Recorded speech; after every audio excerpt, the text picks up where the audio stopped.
Yeah, it's a mess. I know it's a mess. This is what happens a week before a brick convention. We on? Yes, we're on. So I had to fix the connectors to the monorail track.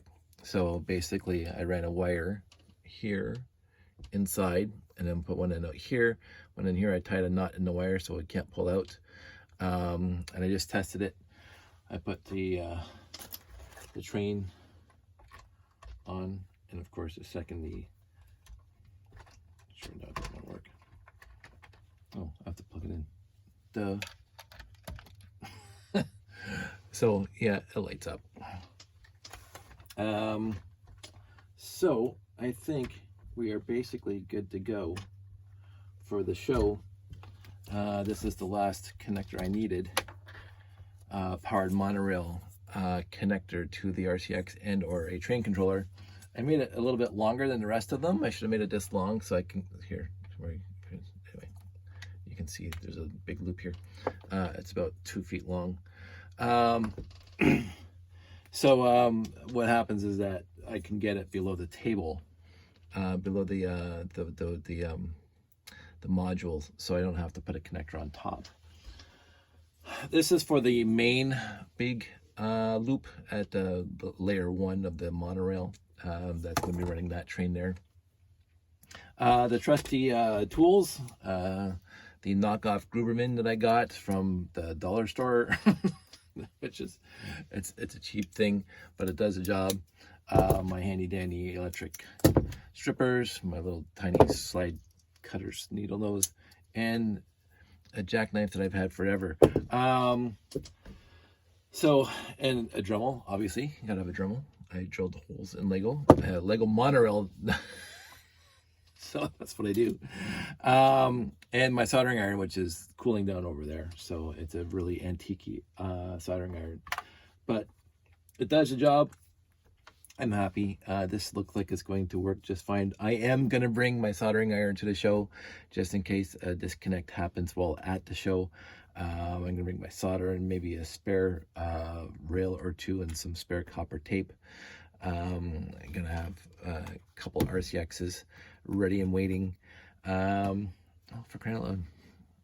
The problem with motion sensor lights is that it detects motion when motion doesn't happen. So I am trying to get ready. I have to grab that guy way over there and put him in the box that's coming with me because somebody's buying it off of me. This is actually nice. Again, downsizing. And I happen to have a few copies of the Cosmic Fleet Voyager, so I didn't mind losing this one. Even though it's in very, very good condition. It's actually very, very good condition. I have another one in my collection that's probably comparably as good as this one. And then I have mine, which is slightly faded, as they say. I gotta remember to bring him. The rest of that stuff's gonna stay home. I'm gonna put it into Ziplocs and put it into the totes I have in the garage. Now I did look at the tentative schedule. It's going to change, but I did look at the tentative schedule. There is a garage sale on the weekend, so I'm seriously debating whether or not I'm going to bring a bin full of sets. Now they will not be classic space sets. They will be castle and town sets that I have acquired over the years, because I'm 56 now. And I don't see my buddy Jeff is very, very great at hopping across different themes. And right now he's heavily into castle, but he's done town, he's done train, he's done space, he's done it all. And he does it all fantastically well. I am focused here right now, and I've been focused here since 2007, so almost 20 years. And I don't see it changing. I do see me changing the layout at some point, maybe, but right now it's the way I want it, and so I'm going to keep on going with it. And I keep on saying I'm in a downsizing mood, and I am downsizing, which is it's fun for me. But again, I don't want to dive headfirst and get really, really crazy with the downsizing. But I do want to, as they say, ease into it. And I don't know if I ever showed you guys this. So these wires here were redone by me because, again, it's zombified wire, so you can see the heat shrink on those and a different end. And the wire has the white on it. And again, I did 5 or 6 light sensors. And I've tested them all. They all work, which is fantastic. And I'm going to be bringing a few just in case they're not working. That was odd. Oh, that's not odd. Yeah, that's good. Yeah, so I'm going to bring a few of those light sensors to the show, just to make sure that and I tried to make them the same length as they were originally. I didn't want to go off script, but I kind of regret that right now because, again, what I did with this guy is I made the wire long enough to go below the layout, and these guys are not long enough to go below the layout, so that means I have to put a connector on top, and I'd rather hide the wires inside. I also did the temperature sensors, which is very odd because I honestly have never, ever, ever used a temperature sensor. Let's see what it says. 562, it's 560, 569. I'm holding on to it, and I'm watching the thing go down, so it's going the wrong way. So it's set to raw. So no, it's 538, 535, 531, 527. If I take my finger off it, it's going to go back up. Yeah, it's going to go back up now. So it's kind of neat, the temperature sensor. It's just I never built a robot or anything that would actually require the use of a temperature sensor. I know I bought one originally. I got it, and I can't remember what. And I got one through used lots. I have a stack of rotation sensors that I honestly don't know where they are right now, which is very, very sad for me. And again, what I might do is I might bring some of that to the show if anybody's interested.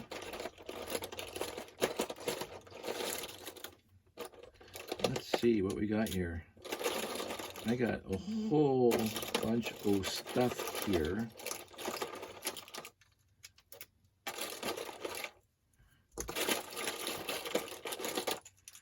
Yep, there they are. Rings on here. It's something that I keep on meaning to do in my spare time, but I never seem to have enough spare time to do it, and it's not a priority. So here's my bin. We're going to go into this now. Again, forgive the mess.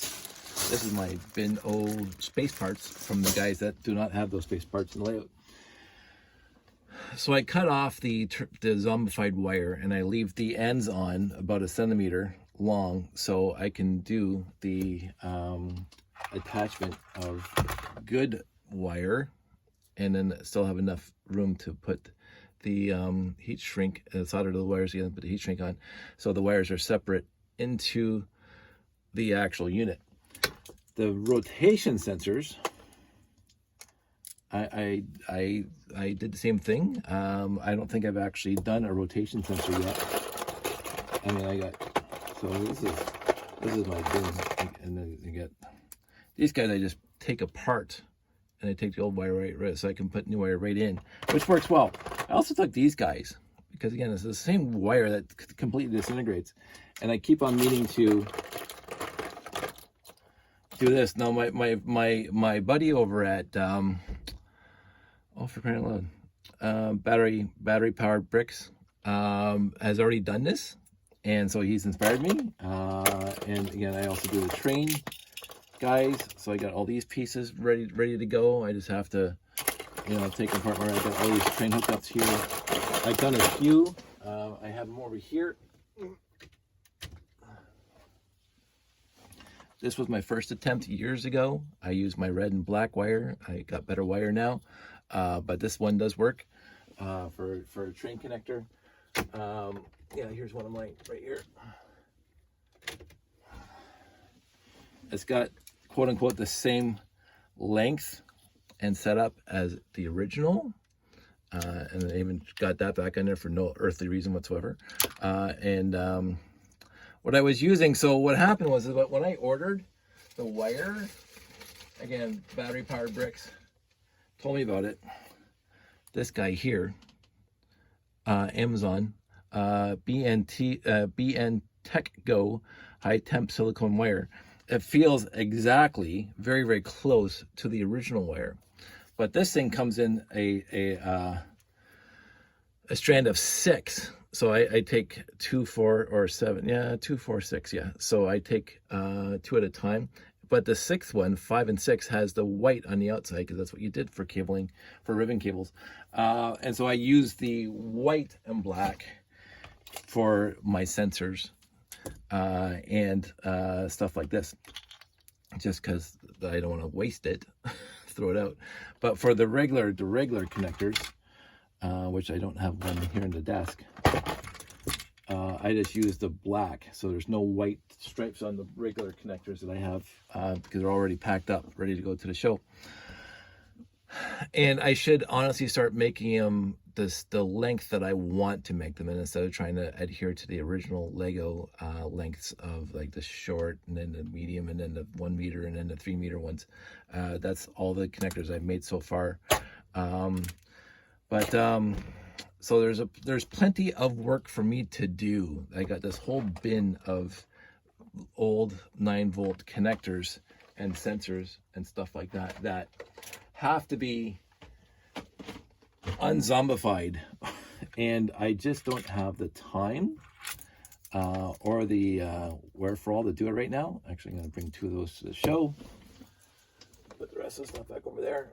But if somebody is actually interested in having their RCX sensors fixed and getting rid of the zombified wire, I can absolutely do it. I think my buddy over at Battery Power Bricks is doing the same thing. So you can revive the stuff. You don't have to throw it away. If you want to use the RCX and you want to use the sensors with the RCX, and you want to use the light sensor and the temperature sensor and the rotation sensor, that's perfectly fine. Of course, the switch, you don't have to worry about it, because the switch you just attach to one of those connector cables. That reminds me, I have to bring one of those. Got one right here. To the show, because again, the emergency stop button, I'm going to test it while I'm there. It will not be available to the public. I did not build an emergency stop button that the public can access, but it'll be on the layout just to show it off, that you press this button and the whole thing comes to a stop. That's an idea. I don't know if I'm going to get the whole thing implemented properly, but it's an idea. Again, it's on the list of things to do, and there's a lot of things to do. So I have my work cut out for me. I took the entire week off next week, Monday, Tuesday, or Monday to Friday. The show goes from Thursday to Sunday. So I'll be working from, well, not working, I'll be doing this Monday, Tuesday, Wednesday to make sure I got everything, and I'll be fretting about it and blah, blah, blah, because that's what I'm going to be doing. But in the end, it's going to be a great show no matter what happens. No matter if I forgot something or something doesn't work, I think it's going to be a fantastic show, and I'm looking forward to it. So I may start posting in the description the actual show address and times and the website you can go to, but it's brickassembly.ca or bricks in the 6. That's all spelled out except for the number 6, bricks in the 6.ca, and you can look up details there. Anyway, that's it. That's all. I hope everybody's doing well. I will hopefully see many of you at the show, and I want you guys all to stay safe and take care. Talk to you soon.